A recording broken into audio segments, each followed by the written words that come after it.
Bottle અને mobile સિવાય બીજું કશું લઈ જવા દેવામાં આવતું નથી.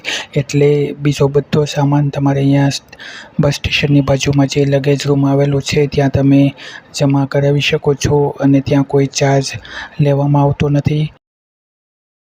તમે સ્ટેચ્યુ ઓફ યુનિટીની ટિકિટ ઓનલાઈન પણ કઢાવી શકો છો. જો તમે ઓનલાઈન કઢાવશો તો લાઈનમાં ઊભું નહીં રહેવું પડે. અમે પણ ટિકિટ ઓનલાઈન કઢાવી લીધેલી એટલે અમારે લાઈનમાં ના ઊભું રહેવું પડ્યું અને આપણે હવે અંદર પહોંચી ગયા છીએ. આ છે મેઇન સ્ટેચ્યુ ઓફ યુનિટીનું ગ્રાઉન્ડ. અહીંયા બગીચો, જમવા માટે રેસ્ટોરન્ટ અને અહીંયાથી 5 મિનિટનો રસ્તો છે સ્ટેચ્યુ ઓફ યુનિટી પહોંચવા માટેનો ચાલીને. અહીંયા સ્ટેચ્યુ ઓફ યુનિટીની બધી માહિતી આપવામાં આવેલી છે, જેમ કે ક્યારે ઉદ્ઘાટન થયેલું, કોણે ઉદ્ઘાટન કરેલું વગેરે વગેરે. અને અહીંયા આ જે જગ્યા છે એ એકદમ નર્મદા નદીના કાંઠા